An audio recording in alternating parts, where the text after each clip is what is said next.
Ready now.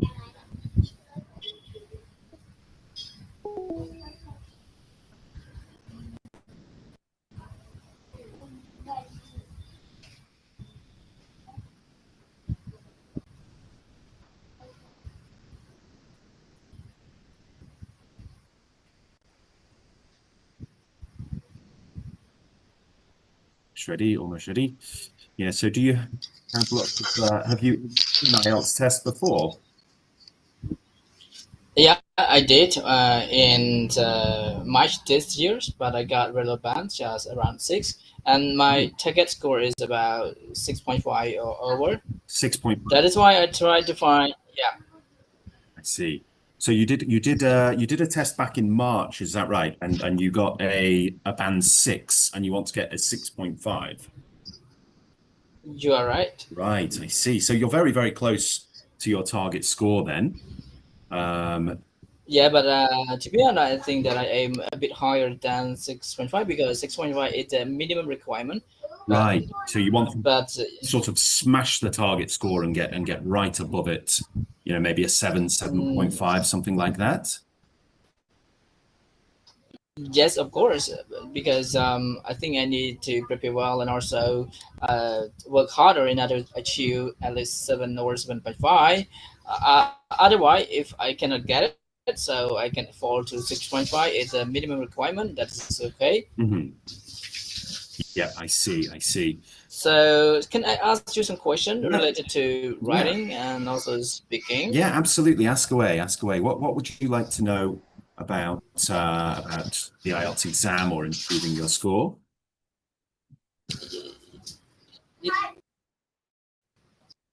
What would you like to know?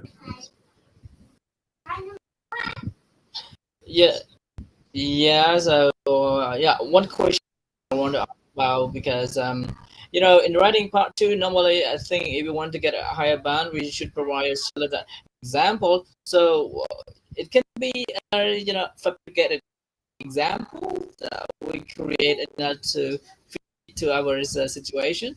Is it possible for writing? So writing part two, you're talking about examples for writing part two, like providing evidence examples when you're doing your writing. Yeah. Yeah. Yes. So yeah, it can be tricky, can't it? Because Yes. sometimes Yes. I think it can be quite difficult because sometimes, of course, you don't know much about your topic. Now for anybody who's watching this, who hasn't done the IELTS test, writing part two is basically the part of the writing test where you have to write subjectively. So you have to write about something that's based on opinion, based on experience, based on something you believe. So we're not talking about writing part one where you analyze something factual and you write subjectively.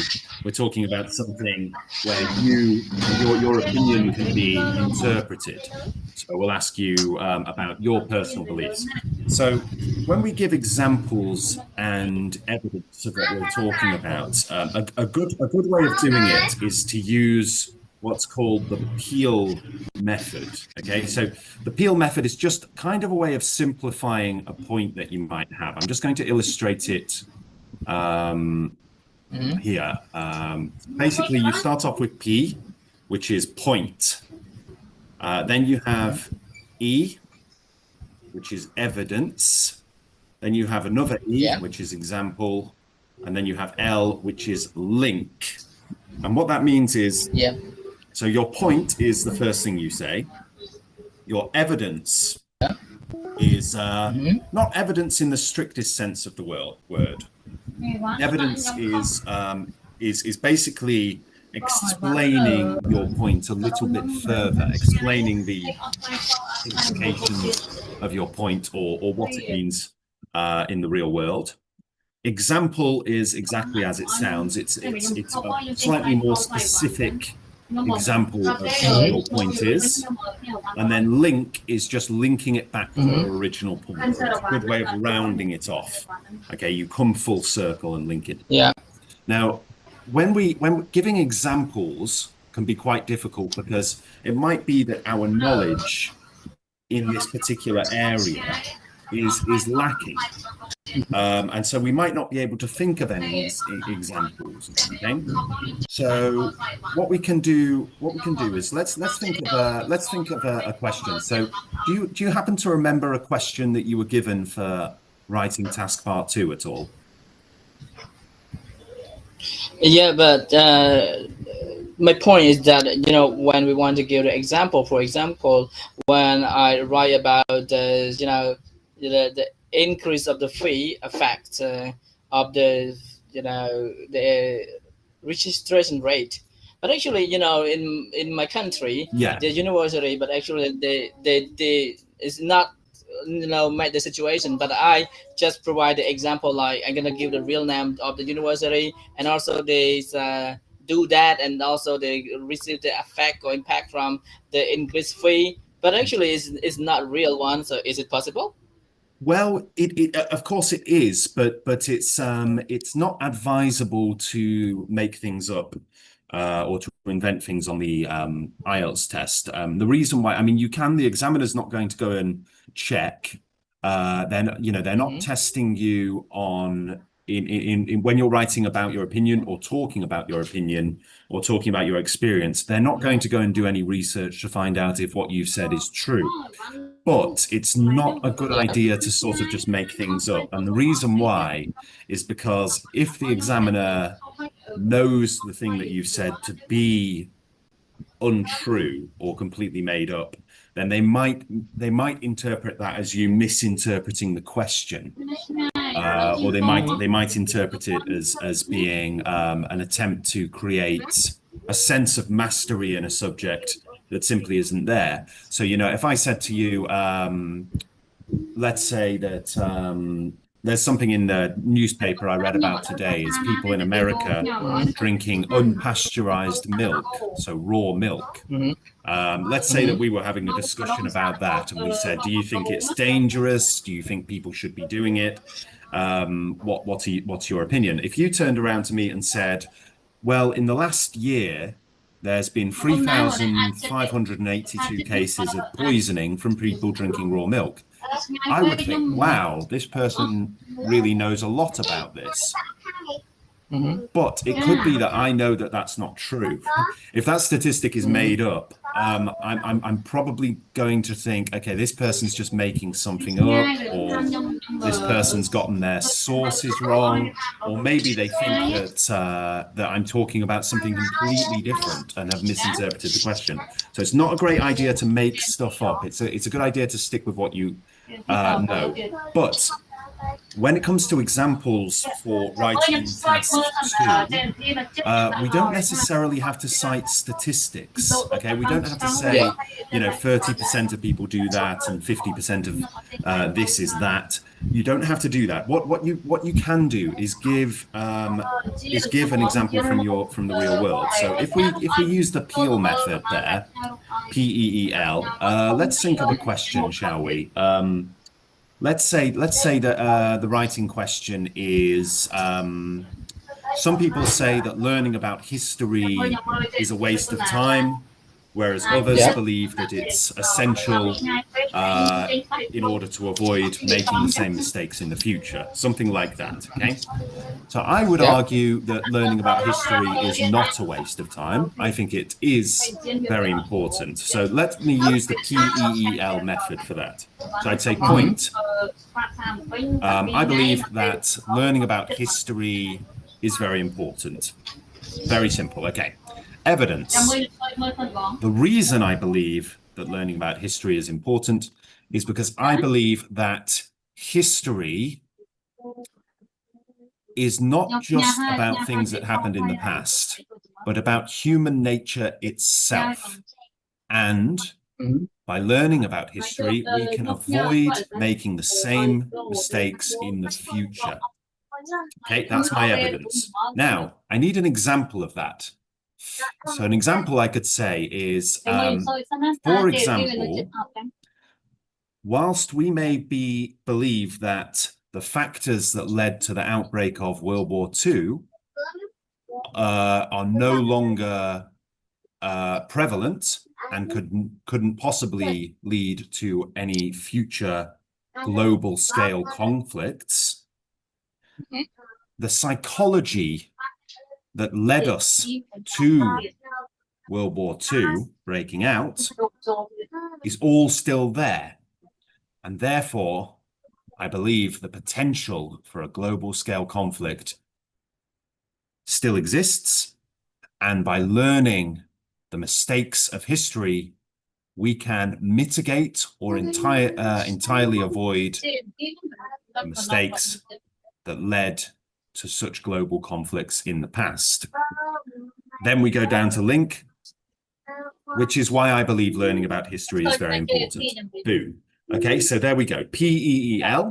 Now, you notice when I was giving the example there, I wasn't giving any really specific examples. I talked about World War II, sure, but I wasn't saying I didn't give any dates. I didn't give any statistics. I didn't talk about any sort of facts and figures. So you don't have to use that as part of your example when you're writing. You don't need to sort of know your exact figures. Remember, it's useful. Don't get me wrong. It's very useful to be well versed in the topics that come up in the IELTS test. So if you know a lot about history, psychology, economics, sociology, social issues, and so on and so on. If you know a lot about these subjects, wonderful, that's great. But it is an English test at the end of the day. So what we're looking at is your ability to express yourself. And in writing part 2, we want to know how well you can express yourself subjectively. And that means basically writing about your own opinion. Can you express your opinion? And can you do it in a powerful way? Now, if you were to just say, I think we should learn about history because history is good or because history is fun, it's not great. You haven't told us why. You haven't given any reasons why you think your opinion. You haven't given us any examples of real world things to back up your opinion. You haven't linked it back. You've just said, I think we should learn about history because history is good. It's just not it's not a great answer, is it? Whereas if you are to expand on that answer, give us the reasons why, point to real world examples and so on, it just makes it so much more powerful. Can I ask you then, what do you remember in your last IELTS test when you got a 6? Can you remember what your writing question was for task 2? Let me think a bit because it's quite about 4 months ago, and currently because I paid my attention with practice more that I forget it. But like, let me think about. So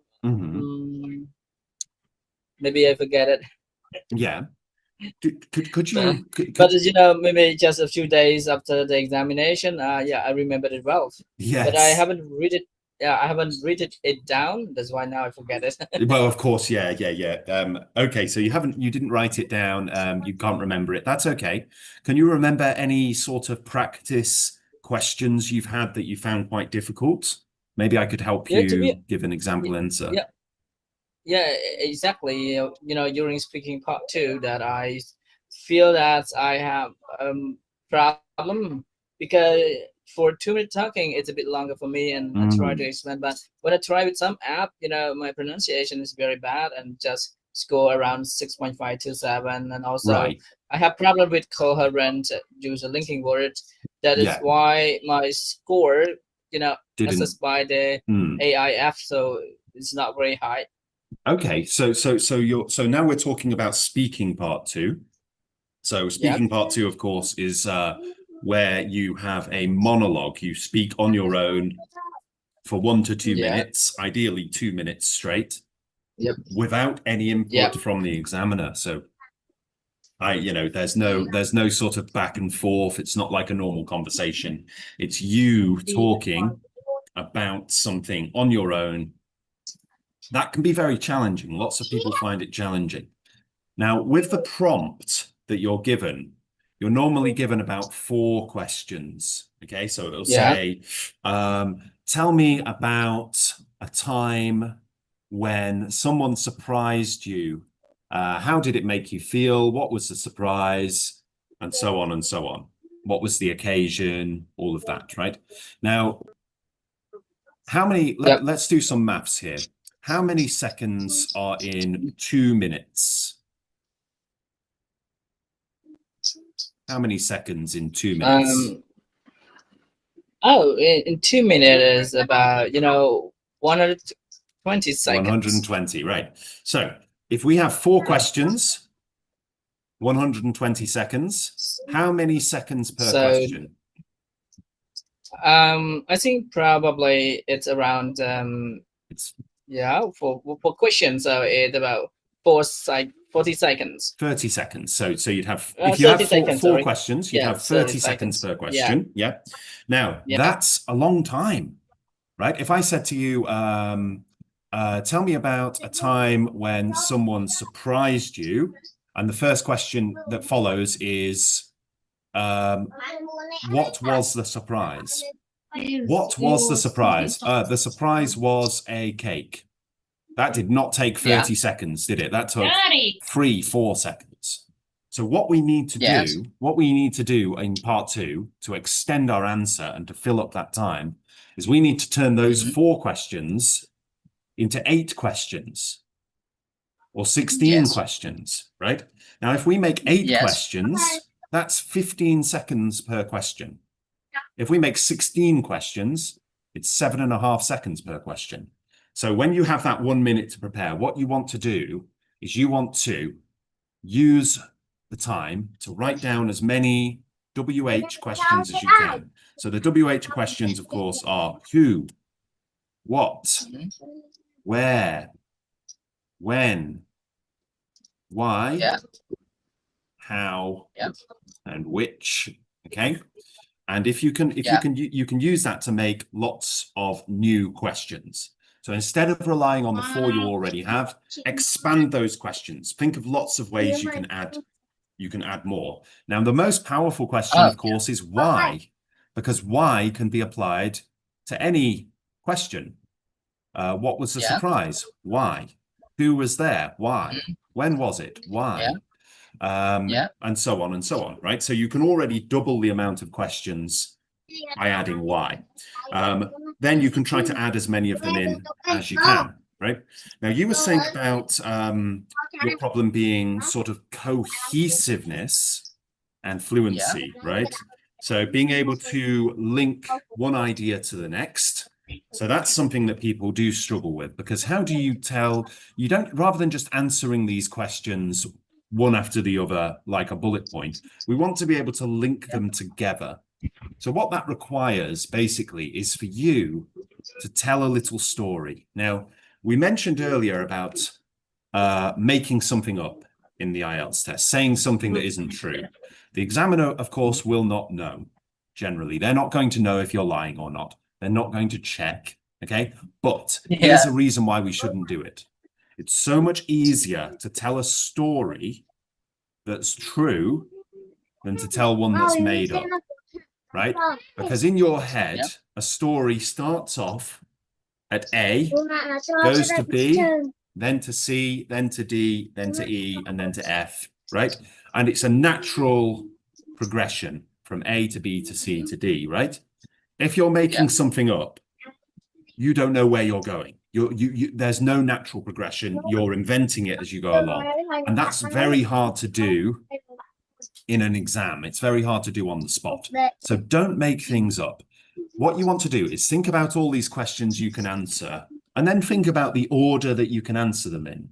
So let's take the example I gave you. Think of a time when someone surprised you. Okay.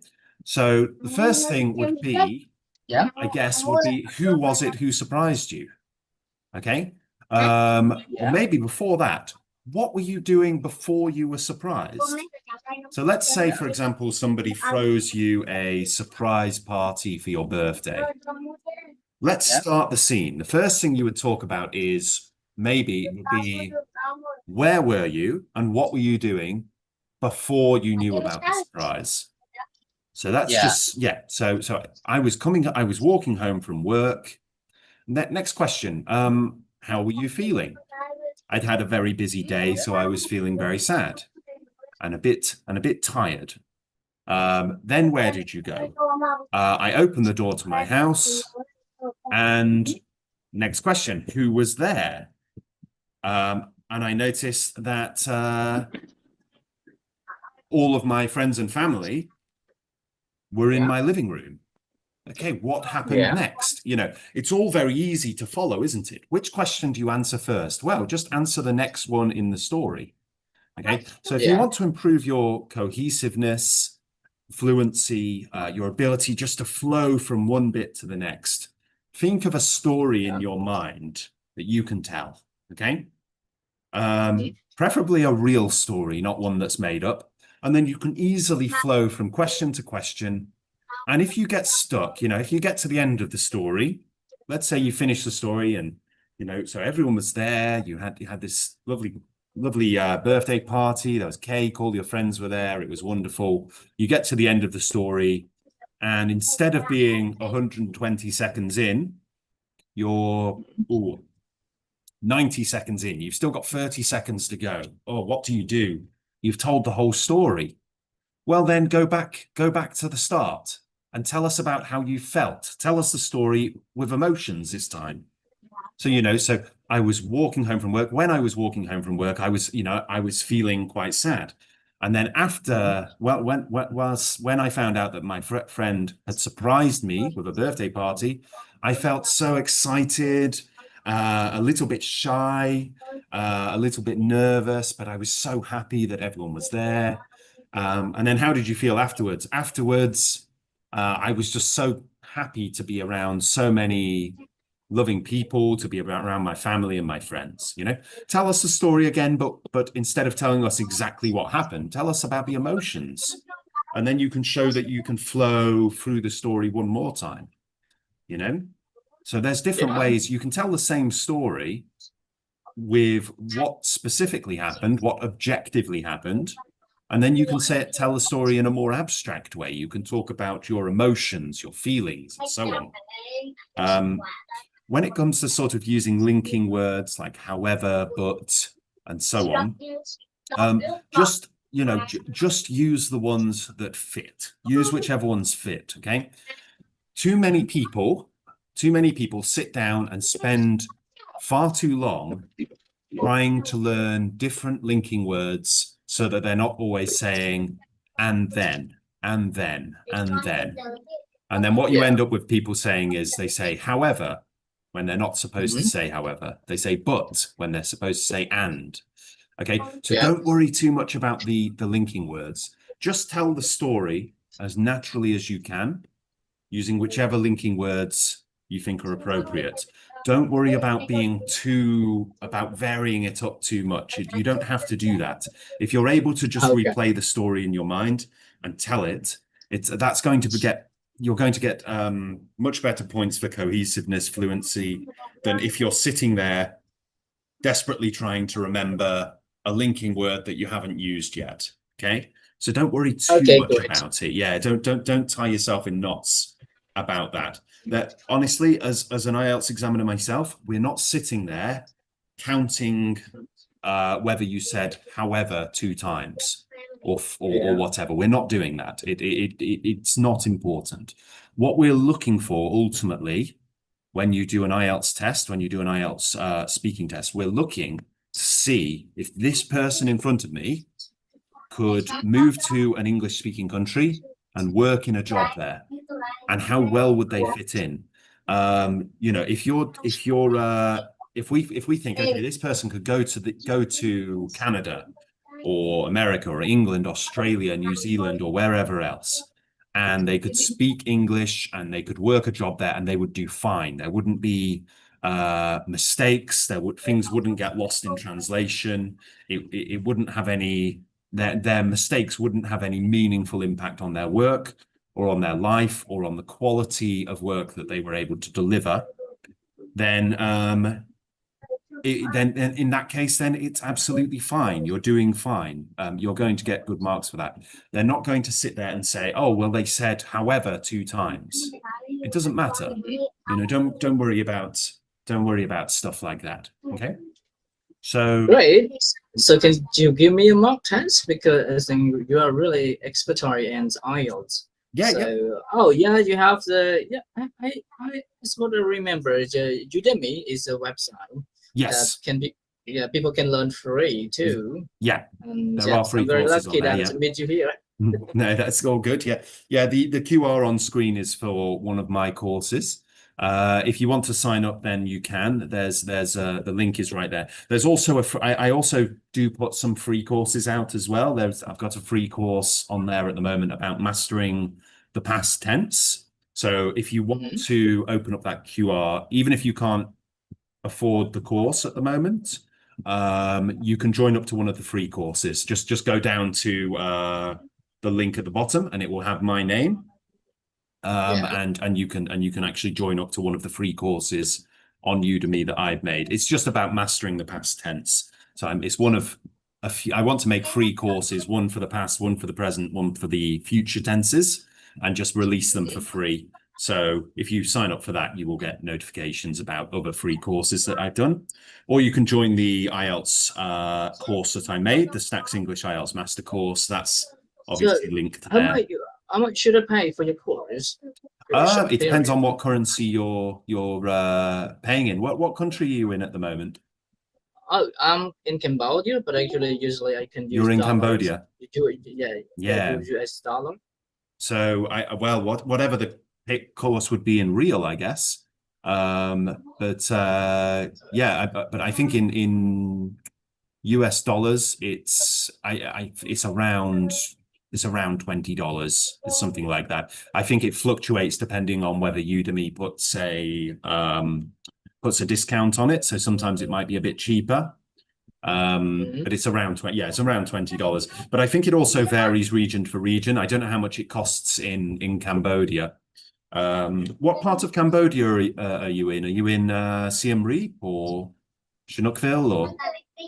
Oh, of course, I'm living in the southern part called Kampot Province, and Oh it's yeah. about 170 kilometers away from the capital of Phnom Penh. Oh, lovely. Yeah, yeah, yeah. So yeah, I've been to Cambodia a few times. I live in Vietnam, so I'm your neighbor at the moment. Yeah.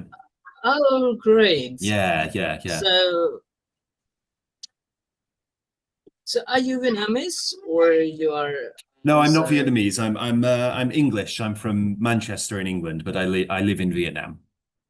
Oh, yeah. So, which province or which part of I live Vietnam in the are you north.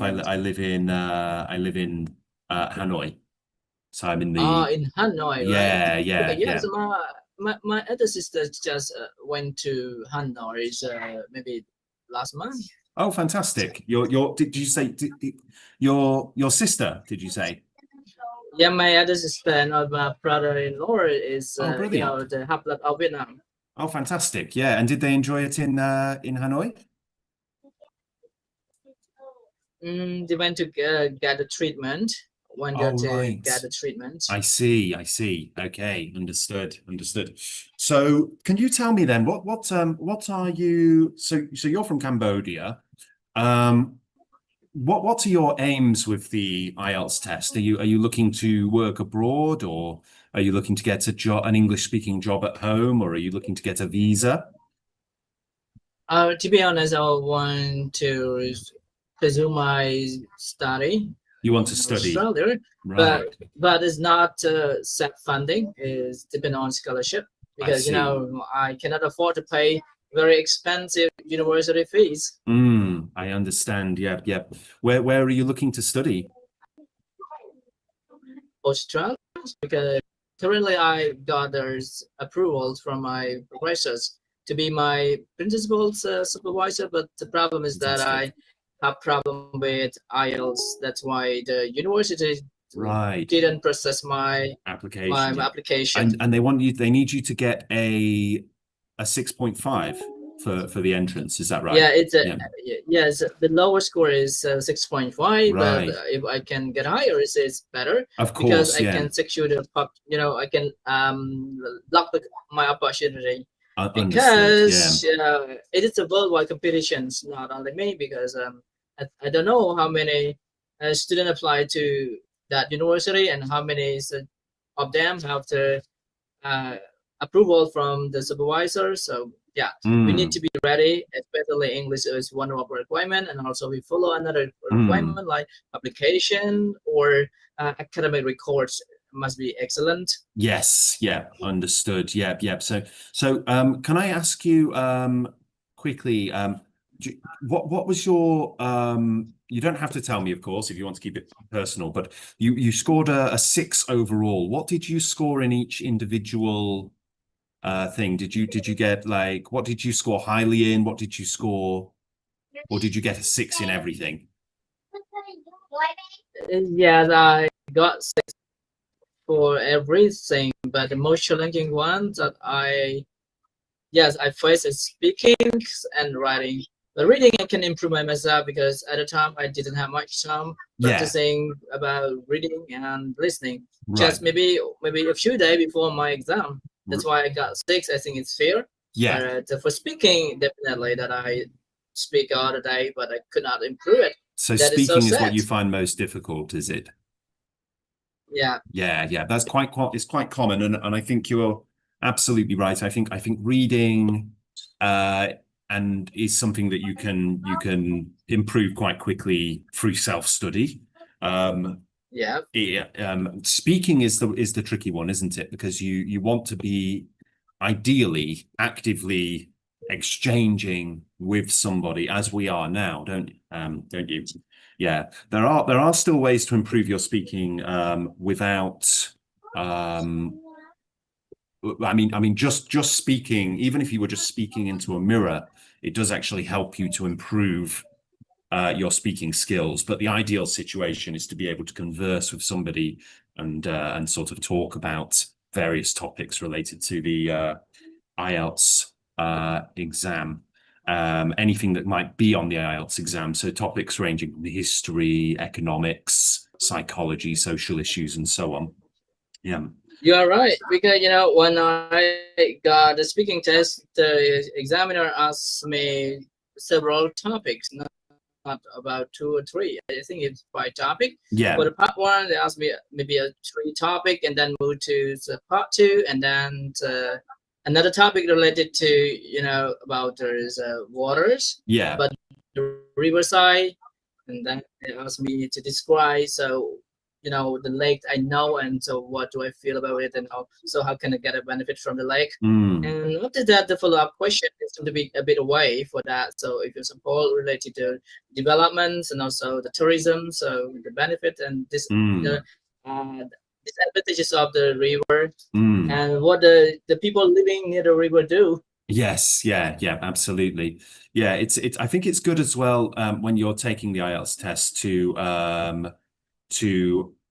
start thinking about things like this, start thinking about what your opinion is on different things and what what you personally would say to somebody um who, let's say that somebody's visiting your hometown, what would you tell them? What would you say to them? How would you explain things to them? So, for example, right, I do creative writing. I'm an author. I'm a fiction writer. And one exercise that I've Oh yeah. done with students where I've talked about writing creatively is I've said to them, next time you're sort of like going to work or going to a place, walking, cycling, driving, whatever it is, getting the bus, try to write a story in your head as it's unfolding. And when people start doing that, it can really be quite helpful for them to sort of write something creatively. And I think the same Mhm. sort of a thing applies when you are studying for an IELTS test, because when you're studying for an IELTS test, the questions you get asked are quite often related to your culture, your experiences, your life, the things you Yeah. believe, and so on. And so I think when just in day-to-day life, start thinking about how you would explain things that you see to certain people. Like, how would you explain certain things within your own culture to people? How would you Yeah. um, how would you explain your opinion about something? Yeah. Yeah. So yeah, so this is always something that I would recommend, is to be able to kind of start thinking with an IELTS mindset, as it were, rather than just sort of going along and sort of going through life without really sort of considering what your opinion is on a certain thing, or why something might be the way it is. Start thinking about ways to express things both objectively and subjectively, and it can help you when it comes to speaking and writing as well. Yeah.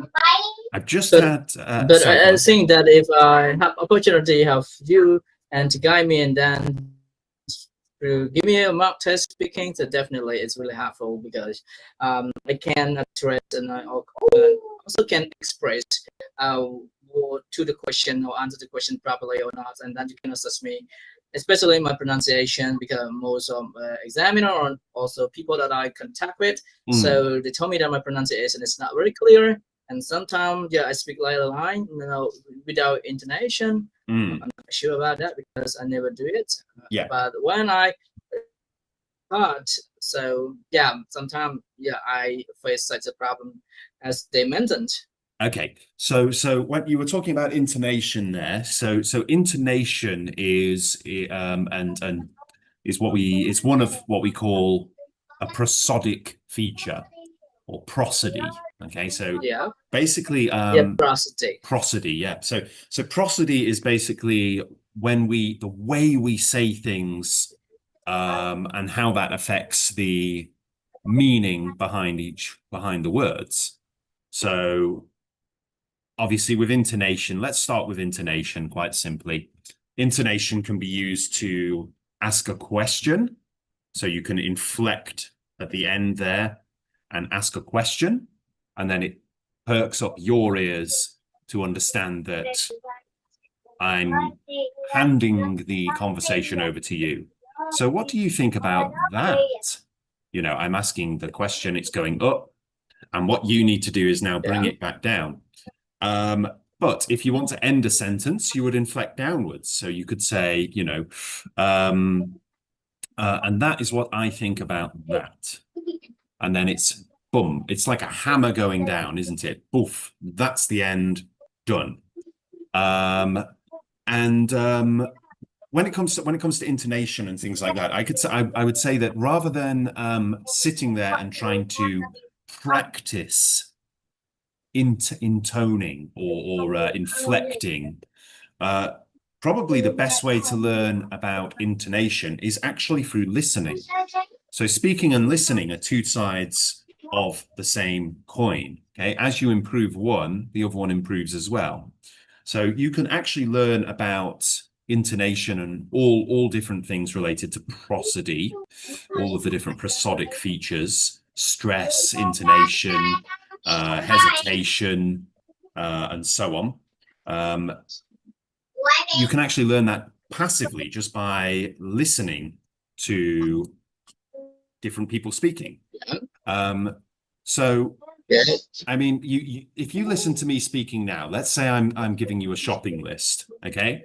And I say, I need you to go to the shop and I yeah, need you to get some eggs, some rice, some orange juice, some yeah, potatoes, and some carrots.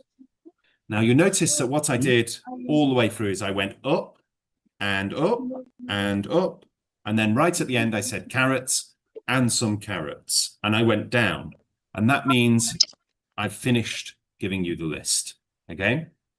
That's why when yeah, someone is speaking, if someone's giving you a list and they say, and some eggs, some sugar, some salt, you know that they're not finished until they go down at the end. And some carrots. And then we drop down, right? Now you can learn that yeah, just by listening to people. You don't actually have to sit there and practice it. Just spend as much time listening to people speaking as possible. Now you can do this passively. Okay, go on, yeah, download a load of podcasts, download audiobooks, listen to English music, listen to English videos on YouTube or whatever platform. So you got just fill your time up with listening and consuming the English language in any way that you can. So yeah, so just get yourself when you're when you have free time, if you're like walking to work or driving to work or school or wherever, or walking around shopping or something like that, or lying in bed doing nothing, try listening to an English speaking podcast or an Yeah. English speaking audiobook.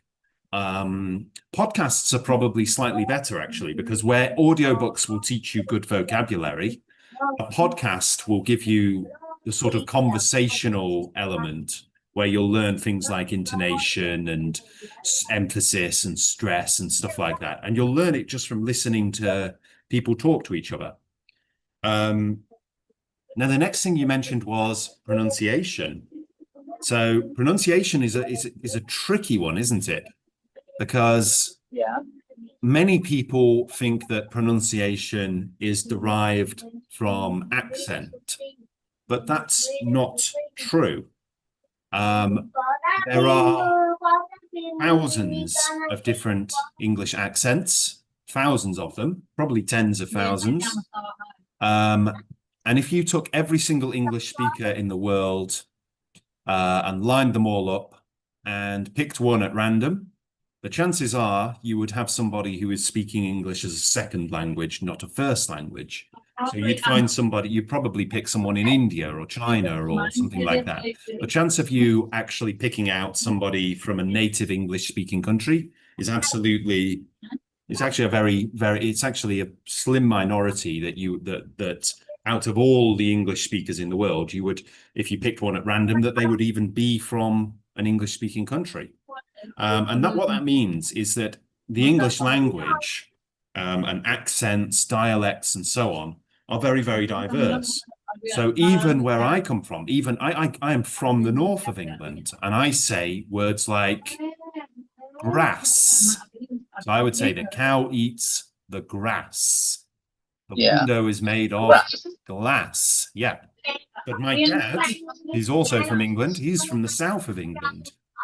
And he would say grass Yes, of and course. glass. Yeah, grass. Yeah. So he would say it Grass. differently. He would say grass. He would say the cow eats the grass. And I would say the cow eats the grass. He would say the window is made of glass. And I would say the window is made of glass. So who's pronouncing it correctly, me or him? Both of us are. We're both saying it correctly. It's just a different accent. And you get somebody in America says it differently. Someone in Australia would say it differently. Someone in India would say it differently. It doesn't matter. The important thing about pronunciation is that you are able to distinguish grass or grass from glass or glass. Okay? Yeah. So what we need to focus on when it comes to pronunciation really is probably the hardest thing, is clustering consonants.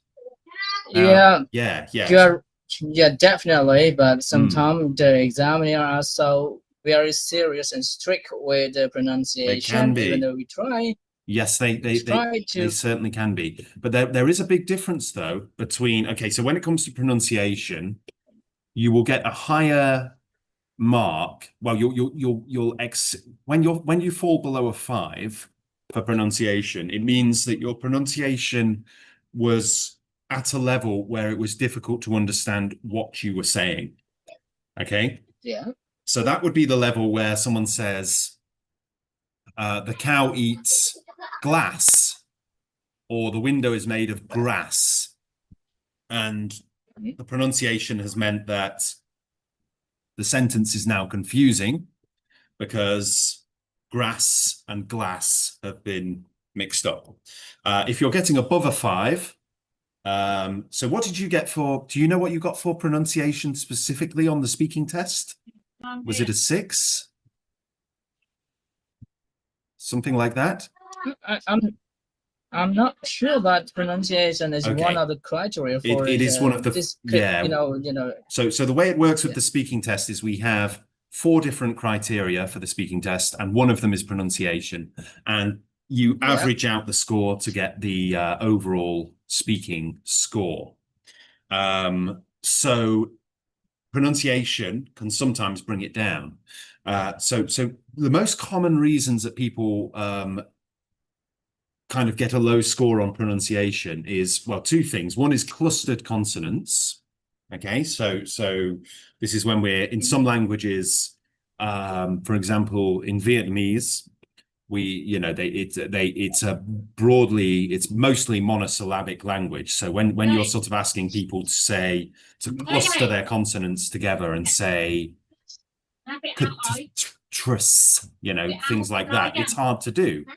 And the second thing is people missing plurals. Now, again, in Vietnamese, Yes. the concept of having an S at the end of a word to make it a plural is very foreign. Okay, so I would say cow and cows, meaning a Yeah. cow is one So cow, and cows is it could, anything from 2 to infinity cows. But in Cambodian, do you have the same concept, or do you say cow and then 2 cow, 3 cow? no, we have only one. Even though we have two cow, we don't have change anything. Right. Okay. So So for it's the same as Cambodia, Vietnamese. Yeah. The concept of yeah, yeah. So quite often it can be a slipping up point is people saying yeah, things like 2 cow in the field eat grass. They're yeah, not pluralizing properly, and sometimes that can be put down as maybe a grammar thing or maybe a pronunciation thing, because it could be either. It could be that you're well aware of the concept of a plural. You could say the cow are eating grass, which means you've said are, which means you're aware of the concept of the plural, but you've said the cow instead of the cows are. So it could be that. So make sure you're obviously staying up to date with plurals. Secondly, it could be present simple verbs. So this is surprisingly overlooked quite a lot, is people saying their present simple verbs incorrectly. Like he goes, she goes, it goes, and not saying the S where they should. Does that make sense? yeah. It makes sense Yeah. because what you raise about, that's what I face, especially in the concept related to plural ending pronunciation like as, or such agreement. Sometimes that we forget what see. Sorry, could you say that one more time? I think I lost you there for a moment. That is very different. Yeah, 100% is. I mean that you are right. That you raise a concept that because of my language didn't change anything between singular and plurals. Mm. That is why when I say she's walk, so not she walks. So She is I miss walk. S sound at the end of walks Yeah. for the present. Yeah. Yeah. And what you're confusing it with there is the continuous tense, because you would say she is walking, which is something that is continuously happening now. She is walking, and she is walk doesn't make sense. We would say she walks, which is a routine thing happening every day or again and again. But but because of when we're gonna use present continuous, and we know exactly she with a, so not the problem. But the problem is that when we add s and we forget to pronounce s. Yeah. Quite often it's just a case of not saying the S's, because it's as someone who's done. I mean, I've done probably thousands of exams, and it's a real shame when you're talking to somebody who speaks. You know what they're saying, you understand what they're trying to say, but they don't pluralize, and they don't get their their present simple verbs right. So they say he go to the shop and he buys some potato.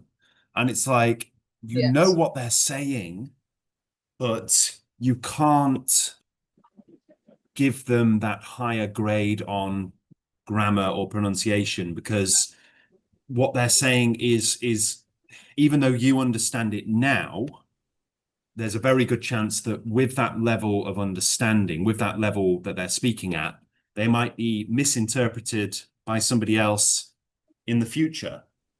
And that can be, you So know what I mean? So maybe if you're worried about pronunciation, maybe take a okay, so do the two things that I've suggested. One, spend a lot of time listening to things, Mhm. podcasts, conversations, audiobooks, even English music. If you know, if you like music, listen to music in English. Even that will help. yeah, And that will also help with all of the prosodic features like stress and intonation and so on. But also try brushing up a little bit on saying your plurals, saying your present simple verbs as well, and that should help you a lot. What I would advise people not to do, absolutely don't try to put on an accent. Don't try to speak in a British accent or an American accent or any of that. That's a waste of time. Don't do it. No examiner is judging you on your accent. It's all to do with your yes, pronunciation. So if you are signed up to any sort of accent removal class or class where they teach you to speak with a British accent or something like that, don't bother with it. It's a waste of time, and it's there's no point in it at all. So don't worry about accents. Only focus on the meaning, getting the meaning right, and also don't be afraid to sort of slow it down a little bit and say words to stretch words out a little bit if you need to. It's okay to sort of sit there and take your time and pronounce things correctly rather than trying to get as many words out as possible. Sometimes what people do on the speaking test is they race through it at 100 miles an hour. And you have to remember that when we're speaking naturally to a person, we don't tend to race through it. It's not a competition. We're just yeah, what we want to do is just convey our information accurately and in a timely manner. That's it. We don't need to rush through yeah. it and try and fit in as much information as possible and make mistakes. Okay. You're right. So the thing is that we need to practice after listening. Yeah, we need to speak to make sure that we follow what we have listened. And so anyway, what would you mind if let me ask you a personal question and you can Okay. skip it if you don't want to answer because No, go you ahead. work on this IELTS. I think maybe you probably working in Vietnam as an examiner too. Yes, I work in Vietnam as an examiner. Yeah. Oh, great. You know, I think sometimes I find myself hard to forget the score that I need in Cambodia. If Yeah. possible, I'm gonna book to take exam in Vietnam, so it's not very far from my country. Yes, yeah. So the IELTS exams are carried out by the British Council or by a company called IDP. So Um, there's a bit of a rumor, and it's not true. There's a bit of a yeah. rumor that if you take it with IDP, you'll get a better score, or if you take it with the British Council, you'll get a better score. Good If your morning, guys. if your examiner's old, you'll get a better score. If your examiner's young, you'll get a better score. It's not true. The strictness with which they conduct the exams is very thorough. So you're not going to get a better score from one examiner than you will from another. And if you did, it would be such a small element of the score that it wouldn't affect your overall score at all. So doing it in a different country, doing it at a different center or whatever won't affect your score. It might if you're going for sort of a practice exam with somebody who's not a qualified examiner, you might get a different score from an actual qualified examiner, you know, but that's not going to affect your real score, of course. So when you do the real IELTS test, the only thing that's going to improve your score. You know, it doesn't matter about luck or superstition or the examiner you get. The only thing that's going to improve your score is mastery of the language. So, sorry, I just want to see if anybody else has any questions quickly, just so we can go through a few different people. So anyone who's not asked anything yet, would you like to ask a question? We're talking about, well, any advice I can give you for the IELTS exam or learning English generally. Yeah, yeah.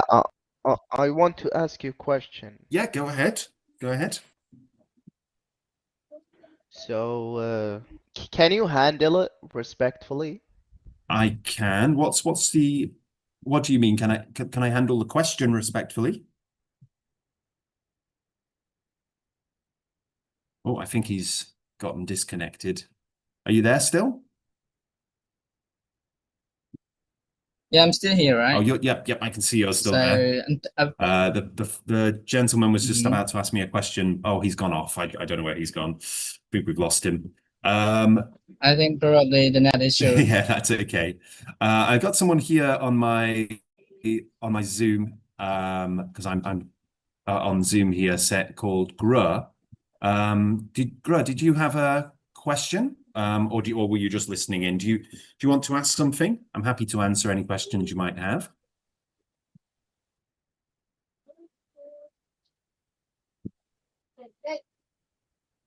No? You can if you're shy to speak, if you're a bit too shy to speak, that's okay. You can just write down your question if you prefer. I'm happy to answer any questions that are written down. No problem. So, anyway, you told me that maybe your application that I can register and also maybe pay around $20, right? So I think it's not very high. So I would like to take a class two Yeah, before I going to sit for a test at the end of this month or the early or the beginning of next month. So I will check it and also will sign, and I will use my name because my name will never change. Will never change. yeah, okay. Even though I register here is my name, and also when I register with other application also and my name too. So I use my name because all the time I create an email address or um, Google or Yahoo. So I use my name, my real name. Yeah, I see. Yeah, I know what you mean because it's quite common in it's quite common in Vietnam as well for people to have like anglicized names. So any students I have in Vietnam, some of them will be called, Duc Minh, and they'll have a Vietnamese name. Some of them prefer to have an English name. Some teachers ask Mhm. for it. I tell them I'm quite happy to call them by their Vietnamese name. I don't insist on people using English names, but some people enjoy making an English name for themselves, which is fine. Do you do a similar sort of thing in Cambodia? Do you have like when you have lessons, do you give yourself like an anglicized name, or do you keep your Cambodian name to use in? No, other times in the Cambodian culture, they don't use their fake name or the Fair. pseudonym, so Yeah. use the real name. That's But good. some Yeah. people they have two names, something like that. Like So two yeah, first so names. because Yeah. of yeah, Yeah. yeah. Fantastic. Yeah. But for creating account or like Gmail or something else, it depends on person if they want to keep secret. So they use fake names or the created names instead of use a real name. But most people use a real name and also suggested by the Google or something else. Yeah. Um, yeah, absolutely. I mean, people can, I think sometimes it's more just because they might struggle, depending on who they're speaking to. Some people might struggle to understand uh certain names. Like I know people who don't live English people I know who aren't from, or well, who haven't visited Vietnam, often struggle to sort of say the names. They mispronounce them because they you have in Vietnam you have D's that are pronounced like Z's, and you don't have a Z actually, the letter Z in Vietnamese, and you have all sorts of different sort of you have TRs that sound like ch instead of tr. And so people get mixed up and confused about different names and stuff like that. It's easy enough to learn though, I think, for a while. Yeah. Um, yeah. Do you have any other questions, or is there anything you'd like to know more generally about English, or Another question that I want to ask you about yeah, go is ahead. how often you will be online? How often you will be online here to Well, provide the general advice to people? well, I'm thinking of doing this semi-regularly. I mean, I've basically I've got this on I've got this on YouTube as well. So this is on YouTube and on Zoom. So I'm trying to maximize the amount of people who can join and who can ask questions. So ideally, I want to try to reach as many people as possible who are struggling with IELTS, or who want some good advice from an examiner. So I'm hoping to do this semi-regularly. So me and you, we're conversing on Free for Talk, aren't we? So I'm on Free for Talk, I'm on YouTube, and I'm on Zoom all at the same time. You can join any of these. If you follow me on Free for Talk, then you'll be able to see when you should be able to see when I've set up a room and you can join. I also Yeah, have a YouTube channel, which is called yeah, Stax English. That's Stax English. yeah. So that's got lots of materials on there that you can look at, you can use. So if you want to sign up to Stax English, it's Stax English. We're just on YouTube. Yeah. Lots of different things on there. Stuff for adults, stuff for kids. There's all sorts of things to help you learn English, as well as various sort of entertaining videos and things like that. So yeah, have a Be- look at that if you because want to. because I think if you have a plan to join this platform regularly, I will join to listen to you Yeah. when I have time. And also, I think if possible, you can give me a free mock test for speaking. Definitely, it's great because you can assess my speaking, my pronunciation, also my answer level. So I will feel more confident when I go to take a test. We could certainly arrange that. I'll tell you what. If you do you use YouTube? If you add me on Mhm, YouTube, it will actually, if mhm. you subscribe to my channel on YouTube, it will That, it will it will yeah. alert you when I'm doing a live stream, and then you should be able to Yeah. actually join the live stream, and you'll be able to sort of comment and say and join up. And when I do things like this again on Zoom, you can join up there, and we could go through a quick mock test if you like. And I can give you some Oh, feedback. great. Yeah. There's also I've done some mock tests recently on my channel, which are on my channel. And if you look at those, I actually go through about I think 5 or 6 students, and directly after Mhm. each test, it's a full speaking test, and directly after each test, I give them advice on what they did well and where they can improve. What they, Yeah, you're right. yeah. So have a look at those. I just want to answer a question from one of the others quickly. So Mhm. Gru here has asked, what should I focus on to get high scores in speaking and writing? Like, which one is the most important? Well, neither one is more important than the other. So all 4 elements of the IELTS test, they all go together. So basically, if you get a very high score in one, but a very low score in the other, it will average out. So really, we shouldn't be focusing on one more than the other. What you should focus on more is the one in which you're struggling the most. So, for example, if you're getting a 7 in speaking but a 5 in writing, then maybe focus on improving your writing. I wouldn't say that it's that focusing just on one thing is a good idea. English and languages generally are composed of these 4 different elements. They're the 4 different cornerstones of the language: reading and writing, and listening and speaking.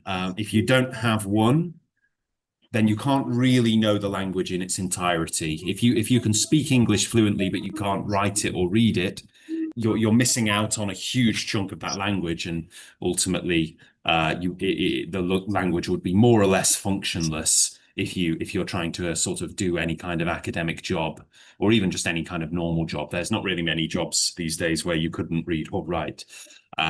So what you have identified, though, is that speaking and writing do tend to be the things that people struggle with the most. They're both very important. When you're focusing on speaking, what you want to aim for is the ability to basically be able to express yourself in an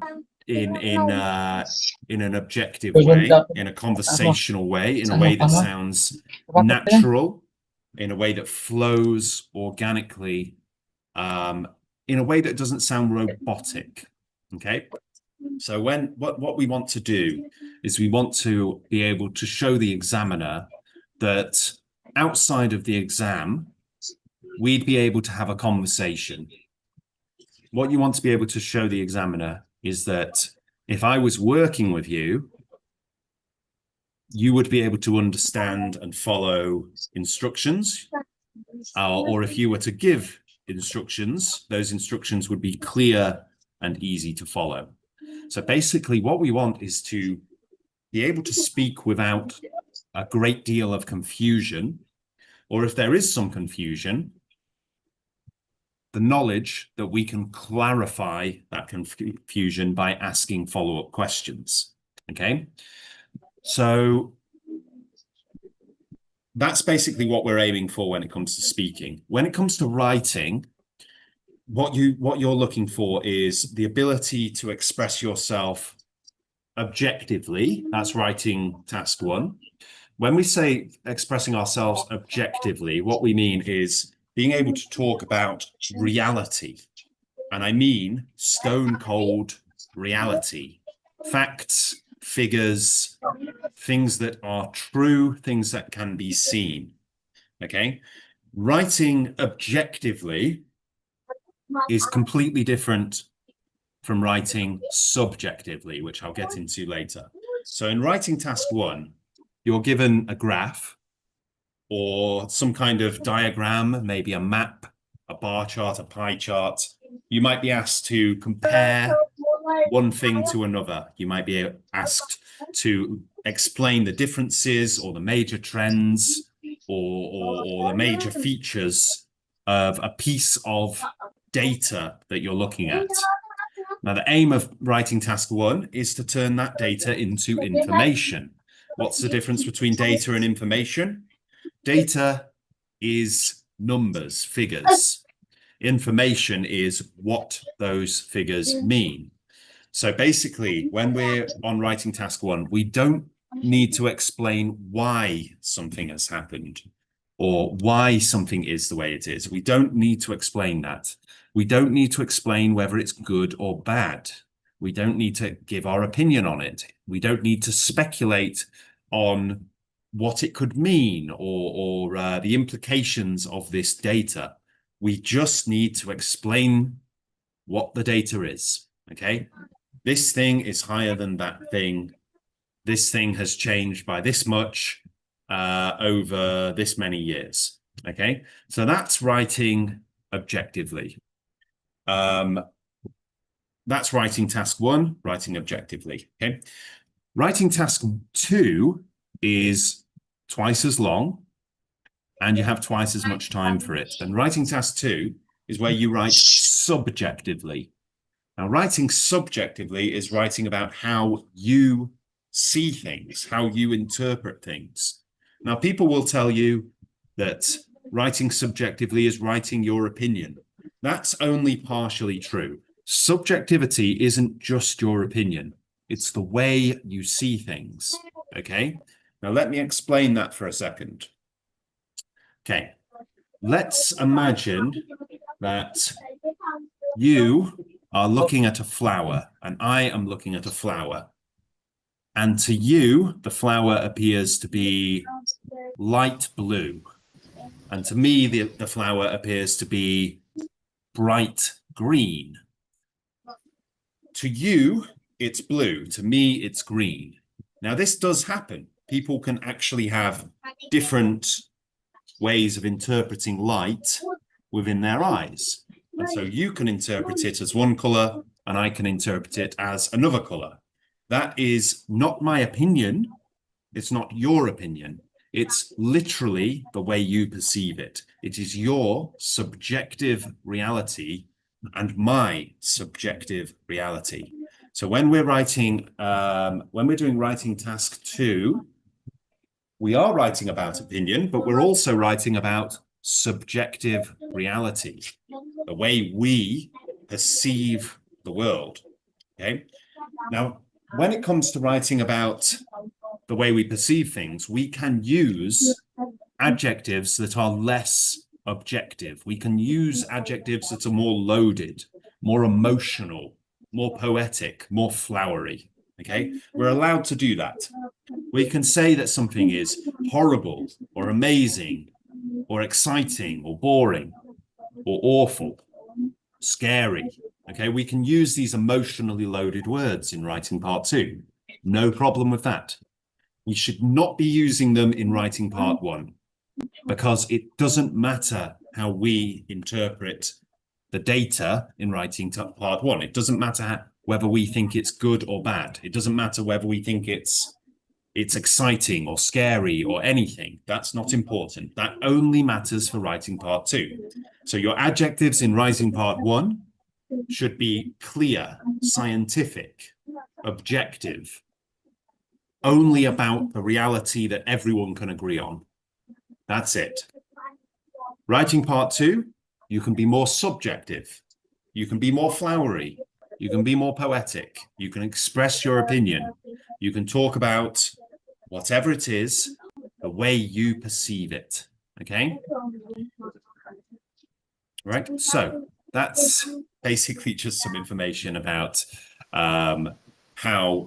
what to focus on in the writing tests. Okay?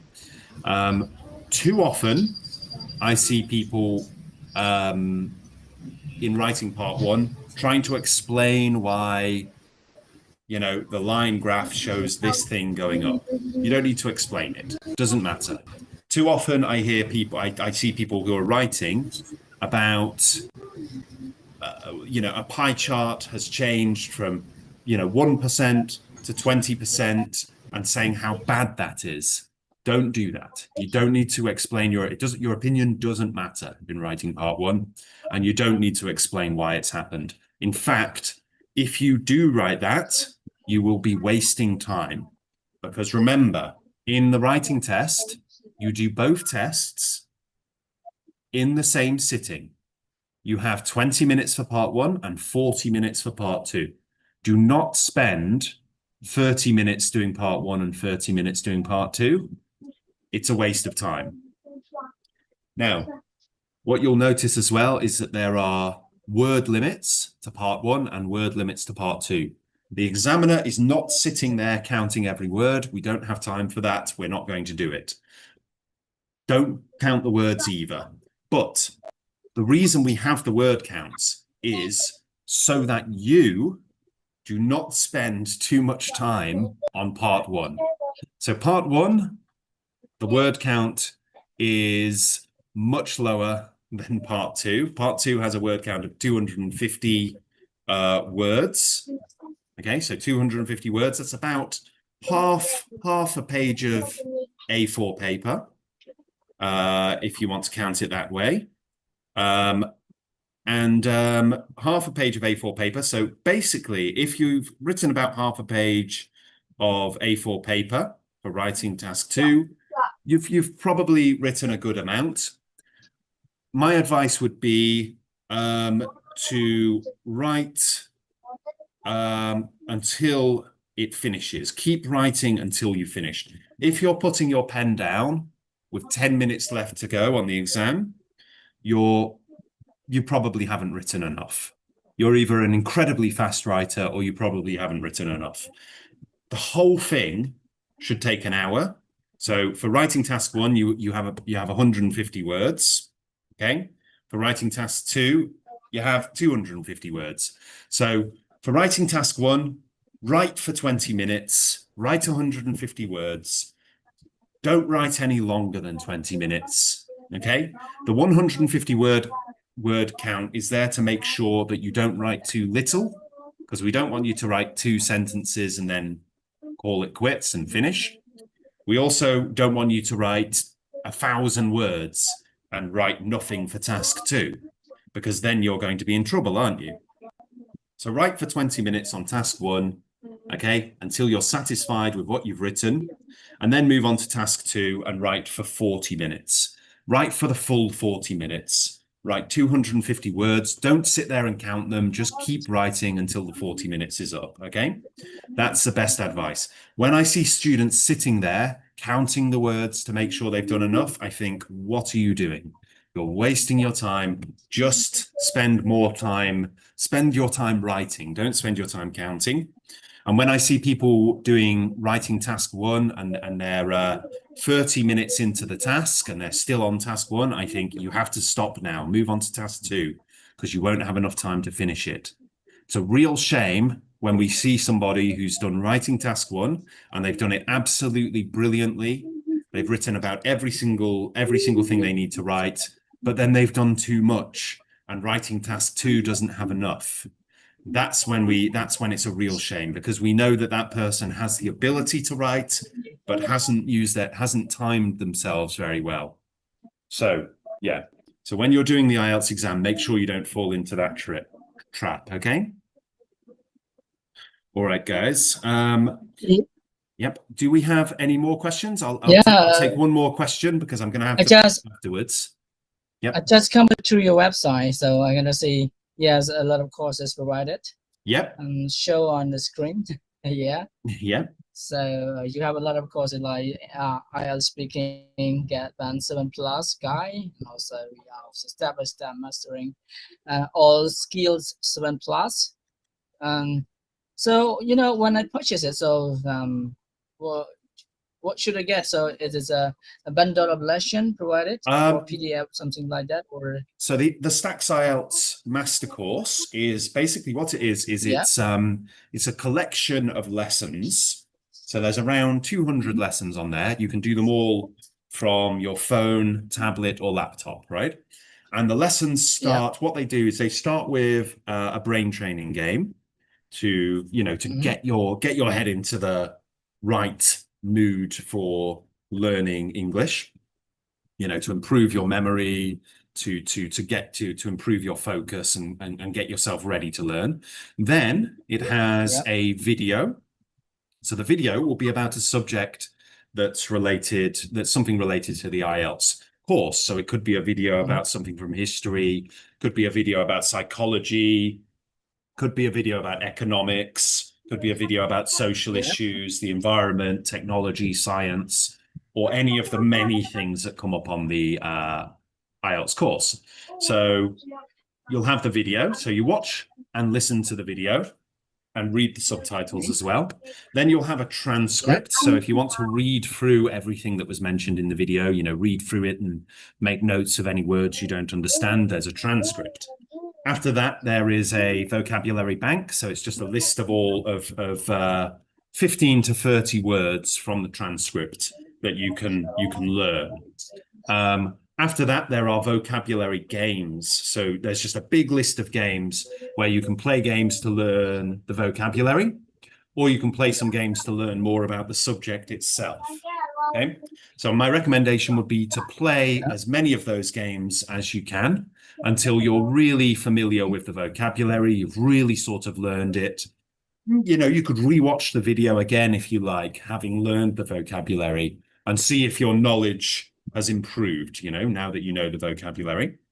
After that point, there's usually a reading quiz. So my recommendation is to do the reading quiz with the transcript open in another tab. Go through the reading quiz, and that mimics the IELTS reading test, basically, just to see how good you are at discerning the correct information, finding out what's true, what's false, what's not given, what information is there, how to scan and skim for information. After that point, after the reading test, there's all sorts of exams. There might be paraphrasing tasks, which you can submit, and then I will mark them, or they'll be marked by someone in the community who can have a look at them and tell you what you did well or where you can improve. There's also writing tasks, which mimic writing task 1 from where you'd be writing objectively, or mimicking writing task 2, where you'd be writing subjectively. Or there could be just general writing tasks just to help your writing generally. There's debate practice as well. So there's conversational debate practice where you can debate with an AI about different topics and learn more about the specific topic we've learned about in that module. Yep. There's even in some modules, there are speaking activities where you can actually record yourself speaking, and then it transcribes it into written words, and then you can submit that. So you can actually submit that and get feedback from me or from somebody else on the Stax English course. And there's all kinds of assignments and things that you can do. And it really, what I've found is that the students who've joined have, basically, you can go through each module, learn about something interesting. You know, it's not like learning from a textbook where you're reading about something. You get a visual element to it, you get a kinesthetic element to it, you get an audio element to it, and then you can kind of go through and practice and see how far you get, see how well you do with your reading, how well you do with your writing, how well you can do with conversation and debate and things like that. Yeah, and then you can just move on to the next section afterwards. So each module, in between each module, there are also mini lessons you can do where it's like a short video with a bit of information followed by a quiz, and then longer modules afterwards. I've had lots of students who've gone through the entire